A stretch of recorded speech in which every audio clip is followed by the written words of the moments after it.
I can't control my emotions, I exclaimed as steam billowed from my ears.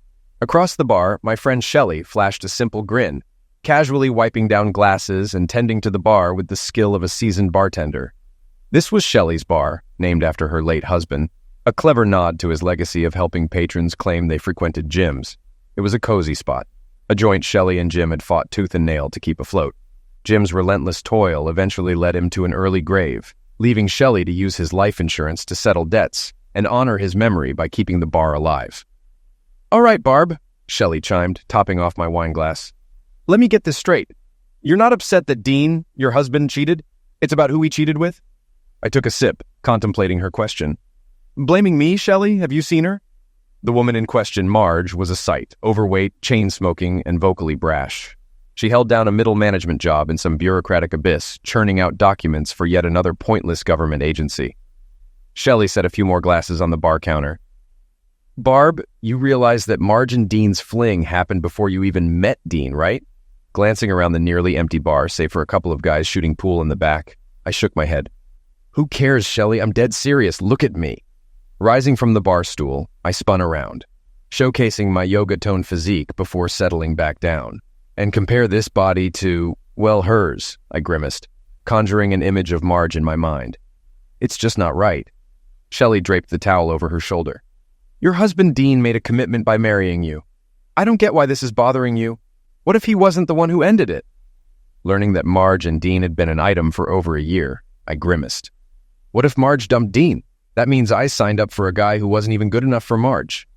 "It's sickening, Barb. Again, what a contrast. What one person discards, another cherishes. Marge's loss is your gain." "Easy for you to talk, Shelley. You're not the one having to sleep with a guy who's been messing around with Marge for over a year." Shelley leaned casually against the counter, a smirk playing on her lips. "Maybe Marge had some bedroom skills that kept Dean interested. Perhaps you two should swap recipes." I nearly choked on my wine. "Just so you know, anyone who's been in my kitchen leaves completely satisfied and always craving more." Shelley arched an eyebrow in response. Glancing around discreetly, I continued, "I may not be a saint, but I'm far from being some sleazy streetwalker." Shelley chuckled, giving my shoulder a comforting pat.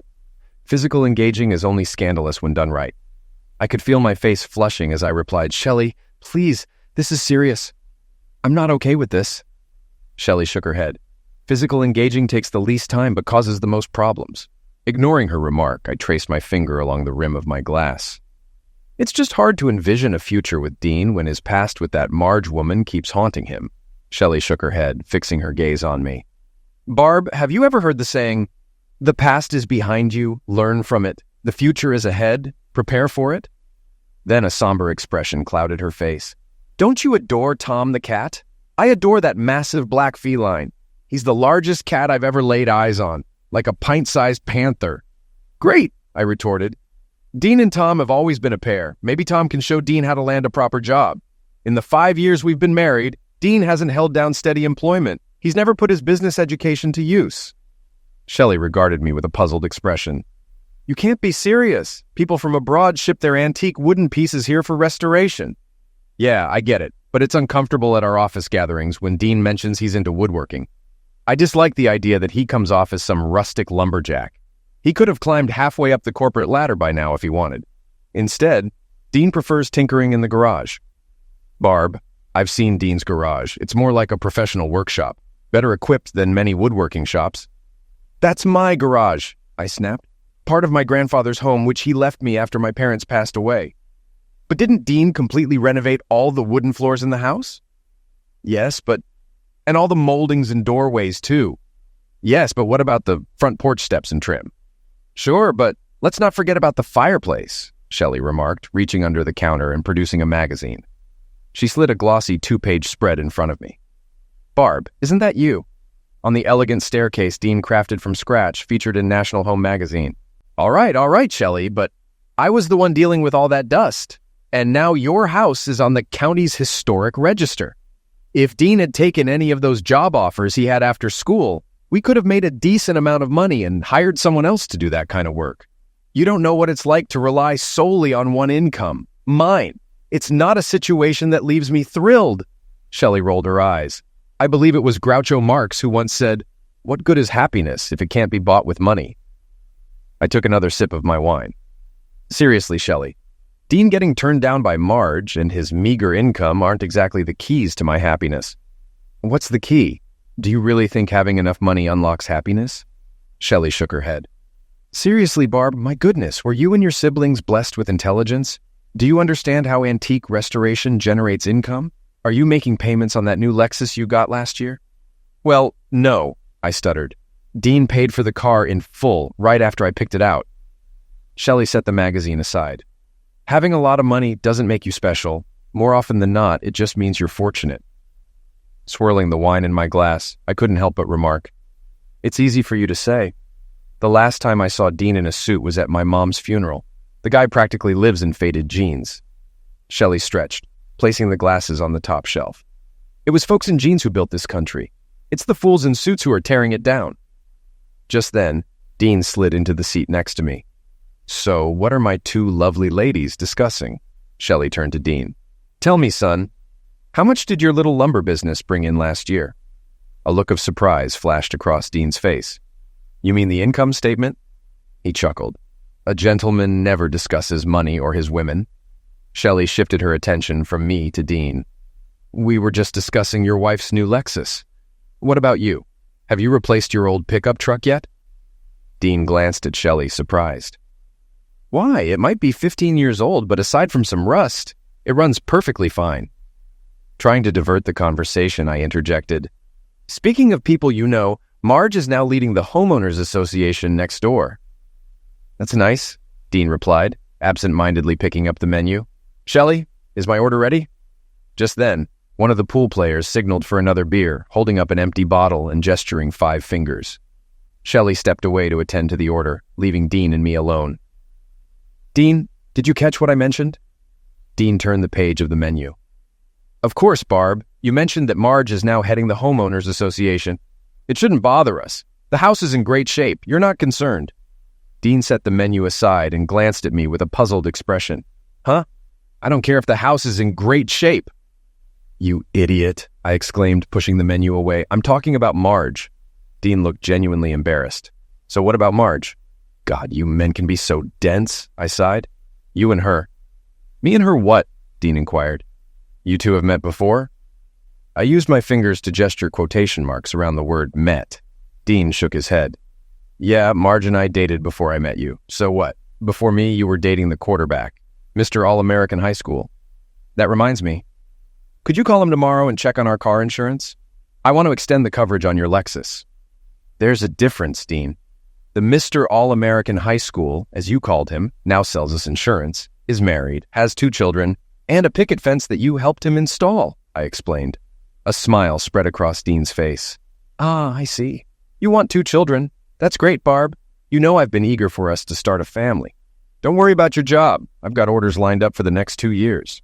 You can always return to work after, Barb." Dean's voice trailed off as I stormed off my bar stool and out of the bar. The house felt chilly over the next few days. Perplexed, Dean gave me space, burying himself in his workshop with yet another of his projects. Shelley said I was overreacting, even suggesting that too many women seek the right person instead of striving to be the right one. But I couldn't shake my feelings. I mean, who wants someone else's leftovers? That's why I found myself at Marge's house, hoping to uncover the truth. "Sure you don't want a beer?" Marge asked, settling into a chair in her pantsuit, cigarette in one hand and a store-brand beer in the other. No thanks, Marge," I replied, perching on the edge of her couch, careful not to touch anything. Surveying Marge's home, I couldn't believe she had any say in matters of taste. Her decor resembled a 60s trailer park, with lion and leopard prints adorning every surface. "Suit yourself," Marge shrugged, popping open the beer she held in her hand. Her little dog leaped into her lap and she affectionately petted it, making kissing noises. "Let me tell you, Barb, if there aren't any dogs in heaven, then when I kick the bucket, I want to head wherever they are." Marge continued conversing with the dog before turning to me. "Lots of folks talk to animals, but not many bother to listen to them. That's the issue." I struggled to keep my stomach settled, the smoke stinging my eyes. "Marge, I'm surprised you're still smoking. You know you work for the government with all its anti-tobacco regulations." Marge exhaled a plume of smoke. "It's been proven beyond a shadow of a doubt that smoking tops the charts in terms of statistics." Attempting to join in with a light chuckle, I shifted the conversation to general homeowner inquiries, aiming to uncover the real motive behind my visit. However, Marge struck me to the punch later in our discussion. "Does Dean still have that big old black cat, Tom?" I winced before replying. "Yes, Marge. Tom the cat still belongs to Dean." Marge took a sip of her beer. "Darn it, that cat never belonged to anyone. Tom came and went as he pleased." She took another sip from the can. "Dean mentioned we used to bump into each other back when that other guy was president. I don't think you were around then." "Yeah, Dean mentioned you two used to be an item," Marge exclaimed, slapping her thigh. "Have you guys crossed paths? Damn, we were like rabbits in bed for over a year. I couldn't get enough of him." I tried not to reveal my surprise. "So, you and Dean have split up? What happened?" Marge shrugged before taking another sip. "He just wasn't my type. Sure, he's a nice guy. Handsome, a bit on the skinny side for my taste, but funny, great in bed and all that. Dean's just not my cup of tea." I attempted to keep my composure, though internally I was seething. "Got it. Not your type." I composed myself before asking in a non-confrontational tone, "Is it true? Did Dean do something to cause the breakup?" Marge shrugged once more before replying, "No, nothing like that. I'm sure he's a great match for someone like you, but Dean wasn't the man I was looking for." I laughed nervously, though inside I wanted to explode. "Wow, Marge, sounds like you're searching for Superman." Grinning as she sipped her beer, Marge chuckled. "Well, it's nice to have a superhero around, if you catch my drift." She crushed the beer can before tossing it into the nearby trash. "As much as I'd love to keep swapping stories about our exes, I've got to get back to business now. Barb, any homeowner questions for me?" I swallowed back the bitterness, wondering if Marge could sense the steam rising from my ears as I retrieved the folder from my purse. Meeting Marge only worsened my already foul mood. Dean pondered, realizing I didn't want to talk. He gave me space, diving into his workshop and volunteering as a youth soccer coach. With Dean away on a 2-day trip, I found myself at Jim's bar, seated beside Shelley as she polished glasses. The bar was moderately busy for a weeknight, with a particularly boisterous group of suits at one table. "Where's your acrobat?" Shelley inquired, pouring me a glass of white wine. I took a sip before responding. "Dean took his truck to fetch some old wooden relic that some wealthy fool wants to restore. If they have so much money, why not buy new things? What's the appeal of paying 10 times more for some old junk when you could have something good and new?" Shelley shook her head. "Are you talking about Dean or his latest project?" "Both, neither, I don't know. It's all just so disheartening," I lamented. Shelley tossed her towel over her shoulder. "Care for some cheese with that wine?" She rolled her eyes. "Life isn't solely about your destination. It's about the journey and the experiences. Dean's a great guy, so quit complaining." I stared at my glass. "Shelley, I've got problems." Shelley reached across the counter, giving me a mock peck on the cheek. "Quit whining. You're fixating on first-world issues, like misplacing your TV remote, your Starbucks coffee being too cold, or an email attachment taking too long to load. Problems that impoverished people elsewhere would love to have instead of, say, struggling to access clean water or medicine for their sick child in a distant, unaffordable hospital." I recoiled.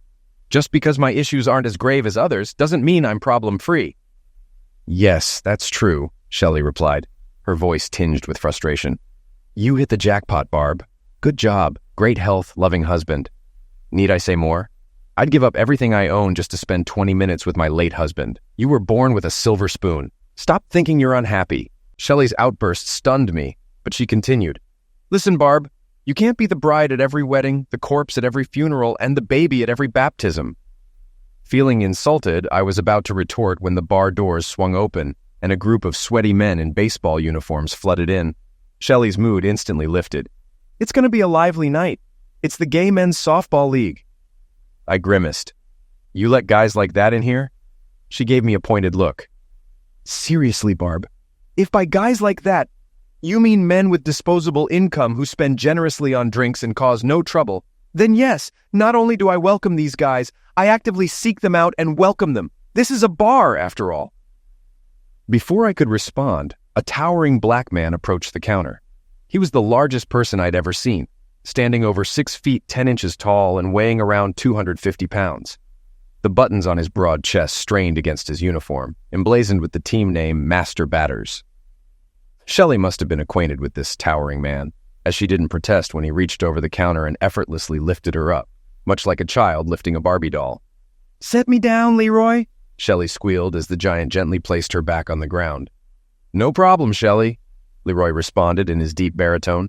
Thought you might want to meet the MVP of the Northeast League Southern Division Western Champions. Shelley shyly batted her eyelashes. Does your husband know you're flirting with the opposing team?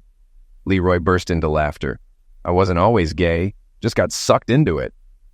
It seemed to be an old joke, as Shelley merely rolled her eyes. Sorry, Leroy, you know I don't mess with any man under 9 inches. Leroy pondered for a moment. Damn, Shelley, I'm not chopping off 3 inches. I was taken aback by their banter, but Shelley seemed unfazed, even when Leroy ordered, That'll do, sweetheart. Bring 6 jugs of your finest draft ale for my fellow Batman warriors. He paused. And some Pepsi, too. Shelley began arranging the jugs on the counter. Who's the teetotaler and why's he in my bar? Leroy looked puzzled. That'd be me, starting a 3-day shift at the fire station tonight. Shelley turned to me, filling the jugs with beer. Barb, my only waitress is out sick, and I'm short-handed tonight. She gestured to a group of suited men at a corner table. Can you handle them? We've helped each other out in the past. Shelley and I used to waitress together during school, so it's no big deal, I assured her. A rowdy group congregated at the table adorned with costumes. Ties were loosened and jackets draped over chairbacks. A burly man, reminiscent of a former athlete, appeared to be the ringleader. Hey guys, I greeted them with a smile. What can I get for you? I endured the usual barrage of comments about my phone number or physical attributes, a routine every waitress dealing with intoxicated men has faced since taverns started serving drinks. Over time, I'd become immune to such remarks from fraternity types, mentally filtering them out to the point where they barely registered. One of the men in suits stood up, towering over 6 feet tall. Must have been my lucky day, he quipped, gesturing to the table. Sorry about the commotion. My buddies are celebrating my recent promotion. He handed me a business card, confirming my suspicions. Below the name, in bold gold font, read the title, Senior Vice President, Interdepartmental Technology, Southern Hemisphere. Impressive, I remarked, attempting to return the card. He waved it off. Keep it. I'm feeling generous. So, let's have another round, but only if you join us for a drink. I hesitated, but the table erupted into chants of drink, have a drink, escalating until I relented just to appease them. Meanwhile, Shelley was busy filling beer jugs while I tended to the drinks for my table. She noticed the business card I'd left on the bar. Whose is this? Shelley inquired, nodding toward the shiny new card. I gestured toward the corner table. The gentleman at that table, the tall one. Looks like he's the new bigwig, and it seems he's got some cash to spare. Shelley wiped the foam off the card's edge. Remember what Grandma used to say about money not buying happiness? I rolled my eyes. They say money can't buy happiness, but I'd sure love to cry in my new Ferrari. Chuckling, Shelley examined the card and burst into laughter. What's so funny? I inquired. She shook her head, reading aloud. Vice President of Interdepartmental Technology for the Southern Hemisphere. Don't you see? Look at the initials. Shh, IT head. Your CEO's a idiot. Snatching the card, I scrutinized it again. After a moment, I shrugged. So what if it's not the classiest title? He still seems like a big shot. Shelley remained unimpressed. Big shots are just small fry to other big shots. Mind your manners. I chuckled it off, but Shelley placed her hand on my shoulder. Don't play the fool, and don't do anything stupid to retaliate against an idiot. Shaking off her grip, I retorted, I won't. It's just a little jab back at Dean from Marge. I'll just have a few drinks with them to keep things in check. Free drinks are free drinks. You know the saying? All the best things in life are free. Shelley wasn't ready to let it go. The best things in life may be free, but they come at a hefty cost. In my defense, I was so intoxicated that I hardly remember what transpired next. I can't recall leaving the bar, reaching my house, or climbing the stairs to my bedroom. There are faint recollections of being carnal with the idiot in my bed, followed by a feeble climax. I think I momentarily sobered up during the second or third round when he accidentally caused me pain. No! I yelled, evading him and nearly tumbling off the bed, barely discernible in the darkness. He nudged me with his paw. You're not leaving me hanging, are you? I've still got one more round in the chamber. My head throbbed now as the inevitable hangover kicked in, and I started feeling remorseful about my actions. Placing my hand on his chest, I said, Listen, I think it's best if you go. I can't have you staying the night. How about whipping up some breakfast? I really didn't need that right now. My headache was worsening. Real funny. But seriously, I need you to leave. I gestured toward the bathroom door as he got out of bed. As he made his way to the bathroom, I glanced at the clock on the dresser. Its red LEDs displaying 3:18 a.m., the sound of running water ceased, and the strip of light under the bathroom door vanished. Amidst a creeping hangover and burgeoning guilt, reality began to sink in. Just as the bathroom door swung open, revealing the undressed silhouette of the idiot, the bedroom door creaked open simultaneously, revealing the outline of a figure holding something in their hands as they stealthily crossed the threshold. I shrieked, causing the intruder to halt in his tracks. Creep burst out of the bathroom doorway, snatched a table lamp from the dresser, and struck the intruder on the back of the head. The unexpected blow sent the uninvited guest crashing to the floor. My screams ceased as I switched on the bedside lamp. Hastily dialing emergency on my desk phone, I pleaded, "Send the police! There's a burglar in my house!" as the emergency operator began her scripted response. I glanced at Creep, who was using a lamp cord to bind the intruder's hands behind his back, and a chill ran down my spine. Roses, dropped by the intruder, littered the floor. Beside his hands lay a pair of work boots, presumably carried when he was struck. They were Dean's worn-out work boots. Creep finished securing the knots, muttering, "You damn burglar, think you can sneak up on me?" As Blockhead grabbed the intruder by the hair, lifting his head from the floor, my blood turned to ice as Dean's bloodied face came into view. A soft groan escaped his lips. I leaped off the bed, approaching my husband. "Get away from him, it's my husband!" Blockhead wore a puzzled expression as he released Dean's hair, causing his face to thud against the floor. "Your husband? What the hell?" He didn't finish his sentence as a low growl emanated from the darkness beyond the bedroom door. For a moment, two yellow eyes glared at us before a swift black blur emerged from the darkness, latching onto Creep's face. Blockhead's screams mingled with a fierce growl as Tom the cat sank his claws and teeth into his head. They spun around as Blockhead leaped up, attempting to pry Tom off, colliding with the window. Eventually, he managed to wrench the big black cat away from his scratched and bleeding face. Dodging a furious kick, Tom darted under the bed to safety. Grasping his injured face and swearing, Blockhead cursed as I dropped to my knees, reaching for Dean's head. Suddenly, excruciating pain shot through my left bum part, as if dozens of knives had pierced me. Letting out a scream, I frantically tried to rid myself of the source of agony. Tom refused to release his grip, causing me to whirl around in pain, screaming the entire time. After what felt like an eternity, I stumbled upon Blockhead still nursing his bleeding face and cursing at the cat.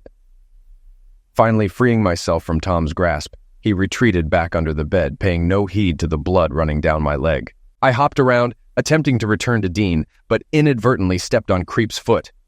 "You stupid idiot!" he roared, withdrawing his hand from his face to deliver a powerful blow to my head, sending me crashing onto the bed. "I'm going to strike you up," he bellowed. Still reeling from the ringing in my ears, I watched as Creep, his hand poised, advanced from the window toward me while I lay disoriented on the bed. However, before he could take another step, I witnessed Dean spring to his feet, his hand still bound behind his back. With a sudden burst of energy, Dean lunged forward, executing a gravity-defying somersault without using his arms. At the pinnacle of his mid-air spin, Dean seemed to rotate around both legs, striking Creep in the chest and forcefully slamming him back into the wall, where he became ensnared in the window curtains. As soon as Dean fell on the ground, he sprang to his feet and dashed toward Creep, who was still ensnared in the curtains. With a powerful shoulder thrust, Dean propelled him backward into the wall, then turned to shout at me, "Run, Barb, run! Get out of here! Call for help! I'll handle this attacker!" I stood frozen in place, gazing at Dean's bloodied face, his hair drenched in blood, as he struggled to restrain Creep with his smaller frame. The curtains tore from the wall as Creep raised his massive forearm and struck Dean's face with a sickening crack. Dean crumpled to the ground. The assailant kicked Dean, who groaned and rolled away from the blow. Advancing toward Dean, Creep raised his foot high to stomp on him as he lay motionless on the floor. However, just as Block's leg began its descent, a black blur darted out from under the bed, and with a piercing growl, Tom the cat seized the assailant's groin. Blockhead's shriek reached such a high pitch that it resembled a woman's cry. The screams persisted as Blockhead leaned over, pounding Tom the cat in an attempt to dislodge the angry feline from his groin. Suddenly, Dean shook his head and surged up from the floor, thrusting his shoulder into the bent assailant's stomach. With a roar, Dean hoisted Blockhead onto his back in a fireman's carry, his legs flailing. At full speed, Dean propelled the three of them toward the large picture window of the bedroom. The cacophony of Dean's roar, Blockhead's screams, and Tom's furious hissing was drowned out by the shattering of glass. I remained frozen on the bed, horror-stricken, as the trio vanished from view, plummeting outside the window into the dark night. Their sounds were abruptly muffled, then ceased altogether. For a moment, the room fell into silence, broken only by the flap of a curtain in the wind from the shattered window. Then came the soft patter of broken glass fragments falling. Suddenly, a piercing, heart-wrenching scream filled the room. It took my brain a few moments to register that I was the one screaming at the top of my lungs. My mind felt shrouded in a fog, but gradually the haze lifted, as if I were resurfacing from underwater. Opening my eyes, I found myself face to face with an Asian woman in a blue hospital gown, gently dabbing my face with a cool towel. Our eyes met, and she set down the towel before hurrying off, murmuring, "I'll go fetch the doctor." As I turned my head, I spotted Shelley seated in a chair beside my bed. Yet my attempt to sit up was thwarted by the restraints securing my wrists and legs to the bed. "Damn it!" I yelled at Shelley. "Get that nurse, Chinese, Vietnamese, whatever, and release me." Coming closer, Shelley tried to calm me down. "Take it easy, Barb. You were unconscious all day. They had to restrain you because you were being combative. The nurse, whom I believe is Vietnamese, went to fetch the doctor." Still struggling, I insisted. "Chinese, Vietnamese, it doesn't matter. Just set me free now. I need to see Dean." "Calm down, Barb. You're fortunate I'm here. Leroy, the African-American fellow from the Gay Softball League, was among the first responders on the night of your incident. He remembered you were my friend and let me know you were here and what had happened," Shelley said, her eyes misty as she recounted the events. My body sagged with shame at the memory of that night, knowing Shelley was aware of what transpired. She continued, "They had to administer a sedative to you. The whole situation was unpleasant. But don't worry, Leroy got some of his firefighter buddies to use ladders to fix the broken window on the top floor of your house. Although I've been discharged, I had to sign numerous documents stating that I was acting against medical advice. I'll need to schedule a follow-up appointment to formally discharge from the hospital. Blah, blah, blah. I would have signed a confession to the Kennedy assassination if it meant I could see Dean. However, when I glimpsed Dean through the NICU window, it was a shock. He was swathed in bandages, surrounded by tubes, bags, and machines. I was rendered speechless as I struggled to comprehend the medical jargon the doctor used to describe Dean's condition. I interrupted the doctor's detailed medical explanation. "Will Dean pull through?" The doctor paused, and I gripped Shelley's hand tightly. After a moment, he responded, "I believe he'll survive, but it'll be a challenging journey ahead. He'll need multiple rounds of reconstructive surgery and an extended recovery period. Unfortunately, some of the most effective treatments aren't covered by insurance. The procedures necessary for his optimal recovery will be quite costly." In that moment, I realized my deep love for Dean had always been there, just waiting for a tragedy to reveal it. Determined to demonstrate my love, I took action immediately. I emptied my retirement savings to finance his treatment. Early withdrawal penalties and tax consequences were insignificant compared to the need. I secured a substantial loan against my home, increased my credit card limits, and even traded in my Lexus for cash and an old van, believing it would facilitate Dean's transportation after treatment. The longing for Dean was profound. They say you only miss the sun when it starts to snow and the light when the candle burns out. As the weeks passed, life felt like living in a perpetual hell. Dean's mental recovery lagged behind his physical healing. The neurosurgeon informed me that his memory would gradually return in fragments, but the timeline and extent were uncertain. I dreaded the possibility that he might recall the events of that fateful night. I dedicated hours to Dean, reminiscing over old photos, sharing anecdotes, and tirelessly searching for Tom the cat, who vanished that dreadful night. Despite distributing flyers, placing ads, and visiting shelters, the elusive feline remained elusive. Months passed uneventfully until the sight of 2 law enforcement officers exiting the rehabilitation facility sent a chill down my spine. Until then, I had successfully thwarted persistent detectives, using a fortress of medical directives and legal documents to shield Dean. However, my world crumbled when I encountered resistance at the rehab center's front desk. The once friendly guards now wore stern expressions as they barred my passage to Dean's room. "Ma'am, we must insist you vacate the premises immediately," one guard stated firmly. And we're advising against your return until further notice," the other added. They ushered me out, pushing me toward the parking lot and my car. The following day, a police cruiser delivered a restraining order, prohibiting any contact with Dean and mandating a distance of over 100 yards. Upon seeing Dean, I barely recognized him. Doubt clouded my mind. Perhaps I had erred in the date or location. Over a year had passed since our last encounter, and my life spiraled downward in every aspect. Despite my persistent attempts to reach out, Dean had rebuffed all communication.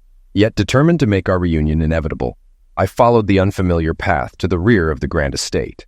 Passing furniture Dean had once restored, I stepped onto the porch to find a stranger before me, bald, with a vicious scar encircling a portion of his head. His once radiant blue eyes, which always brightened at the sight of me, now resembled hard stones, barely flickering with recognition. With a dark mustache and goatee, Dean resembled Walter White from Breaking Bad more than my husband. The sole identifier was the large black cat nestled in his lap, which Dean stroked. The sight of the bald man with the feline resembled a scene from a cheesy sci-fi film, with an ominous villain poised to destroy the world. Taking a shallow breath, I approached them with outstretched arms, hoping for a fresh start with a hug. However, Tom the cat leaped onto Dean's lap, his back arched, fur standing on end, tail raised, emitting a hissing growl with bared fangs. Dean extended his hand, palm facing me, and uttered harsh words. "Stop it, Barb. There's only one kitty here I'm interested in, and it's not you." I stood frozen. The words delivered in Dean's body lacked the smoothness of his usual voice, instead bearing a hoarse, guttural tone reminiscent of Marlon Brando in The Godfather. Collecting myself, I took a seat across from Dean, separated by a small table cluttered with scattered folders and Tom still growling. "Quiet, Tom," I muttered, meeting Dean's gaze. "Where did you find Tom? I searched everywhere for him." "I haven't seen Tom since." Dean maintained his stern gaze, leaving an uncomfortable silence hanging between us. Finally, he broke it. "Well, Barb, Margie brought Tom to me. She found him injured and rushed him to the veterinary clinic. Seems like Tom had quite the pricey hospital stay, too," I muttered under my breath. "That woman," before forcing a smile. "I mean, that was kind of Marge. We'll have to find a way to repay her." Dean continued to pet Tom. "Yes, Barb? You want to talk, right?" I fought back tears. "Dean, I know I've made mistakes." He cut me off. "Mistakes make good stories, but lousy marriages." I pushed on. "I started to see things differently. I thought I was better than I really was, smarter and more deserving. Now I know better." I awaited Dean's response. Each second dragged on like an eternity before he spoke. "Beware of false knowledge. It's more dangerous than ignorance. Why are you here?" "I'm here, Dean, to apologize sincerely, to show you I understand how you feel." He let out a bitter laugh. "Do you? I'd walk with a limp, have constant headaches, and my balance would never be the same. Find someone twice your size to smash your head with a lamp, break most of your body, and then fall 30 feet. Then maybe we'll talk." "Wait, don't forget to add being stabbed in the back and betrayed by someone you trusted more than life itself. Realizing you never loved me was worse than rehab," Dean added, grinning. "Dean, that's not true," I countered. He chuckled. "The truth sets you free, but not before it breaks you." Unsure of how to respond, I stammered, I don't know what to say." "Dean," I began, but he leaned back as Tom the cat leapt off his lap. "Come on, Barb. Speaking the truth is easy. It's weaving a web of lies that's hard. Or are you using Homer Simpson's logic on me? It takes two to lie, one to lie, and one to listen." My anger started to rise. "I'm not some fool, and I see the light at the end of the tunnel," he smirked. "We all know light travels faster than sound. That's why some people seem bright until they speak. You seem to fit that category just fine."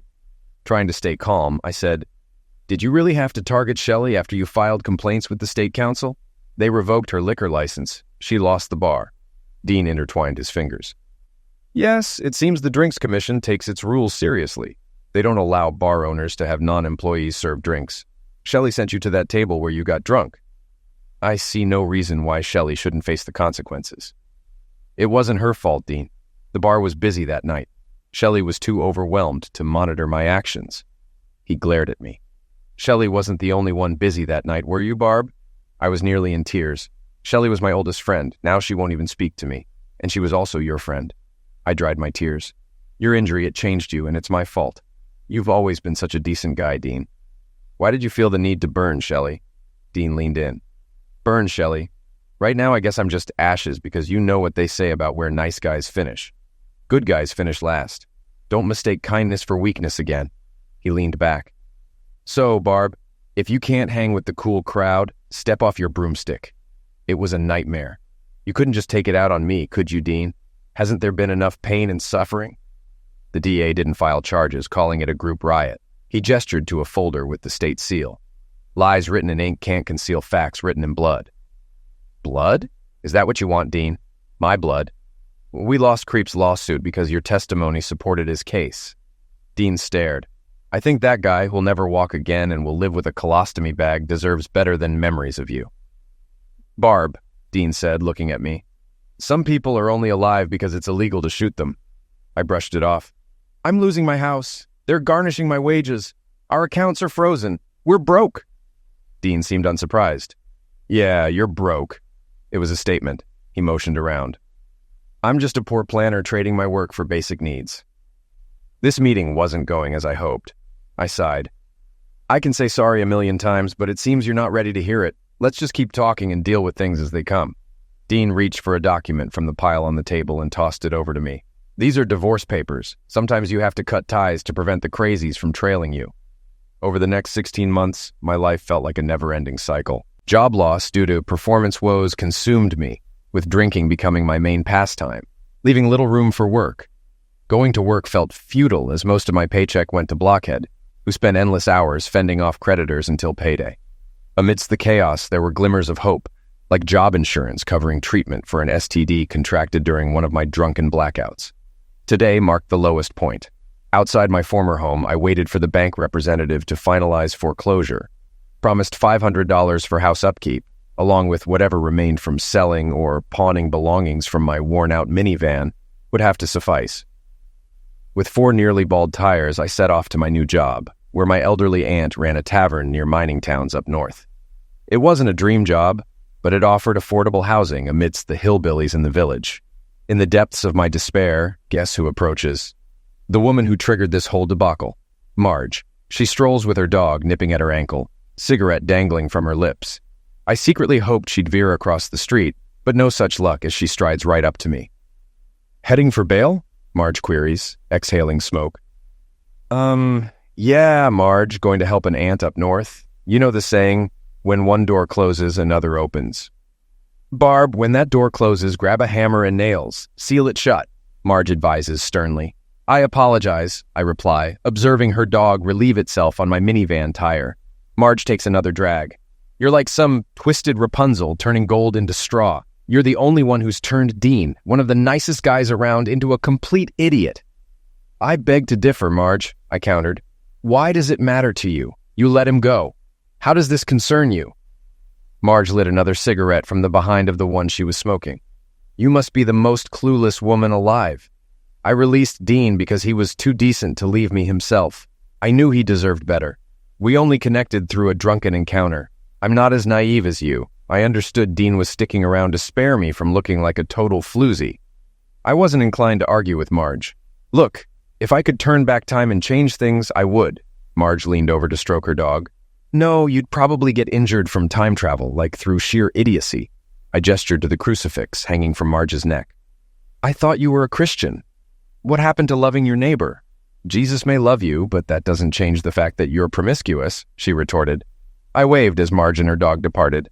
Well, thank goodness this is the last encounter. Marge didn't look back, but I heard her retort. Don't assume you've seen the last of something or someone. With a pounding headache and a craving for a drink, relief washed over me when a BMW finally pulled up, and a well-dressed woman in her 30s hopped out. Her demeanor seemed to declare, I'm in real estate because my husband rakes in cash and I'm bored while the nanny watches the kids. Look at you. You must be Barb. Apologies for my tardiness. It's been a chaotic day. This marks my 3rd citation today with 2 more to follow, she chirped, which grated on my nerves. Oh, the struggles you endure. I suppose you long for the days when bank robberies involved people robbing banks rather than banks seizing homes, I retorted. The bank representative appeared puzzled as she extracted a piece of paper and an envelope from her designer bag. Here's your money, just as we agreed. Hopefully, it brings a smile to your face. Indeed, trading my great-grandparents' home, a family heirloom for generations, for less than a month's salary, fills me with an urge to dance and sing," I replied, dripping with sarcasm. She attempted to soothe my agitation. "Don't worry, the house will be well cared for. A group of affluent gentlemen established a trust and purchased it. They've pledged to maintain its original state. Once their caretaker arrives, we'll provide a tour for your confirmation, and then you'll be on your way." Suddenly, a loud crash signaled the arrival of a large motorcycle pulling up behind the BMW. The rider embodied the stereotypical biker image, adorned with tattoos, clad in a leather vest, gloves, and sunglasses. Instead of a helmet, he sported a Harley-Davidson scarf wrapped around his head. As he dismounted, it became apparent that he was short, yet extraordinarily muscular, resembling a sturdy fire hydrant. My spirit sank as the biker directed his attention to the box on the back of his bike. Emerging from it, the big black cat leaped out and stretched on the sidewalk, confirming the biker's identity as Dean. With a noticeable limp, he approached us, pausing to lift his sunglasses, a cigar held between his lips. Dean strode up to the girl, completely disregarding my presence. "Let's settle this. You know who." She waved her hand dramatically, dispersing Dean's cigar smoke. "I'd prefer if you refrain from smoking in my presence." Dean paused to take the cigar from his mouth, but didn't extinguish it as he spoke to her. "Listen up, I'm not here for your thanks." She appeared bewildered. It seemed she wasn't accustomed to such talk at her exclusive club. Attempting a different approach, she gestured at Dean's cigar. "Do you realize how injurious that is to your health?" Dean glanced at his cigar. "My grandpa lived to be 95 smoking cigars," she quizzed with a mocking grin. "Really?" Dean retorted, replacing the cigar in his mouth. "He lived to be 95 by minding his own business." The girl clung tightly to her designer handbag as Dean edged closer to her. Before uttering a word, he gestured toward the house. "You're here for your commission?" Then, he motioned toward me. "Sure, there's a fleet coming into port somewhere, and this cheating woman needs to service a bunch of sailors, and you can join her for all I care. But first, before you send her packing, take the keys from her." At last, I interjected.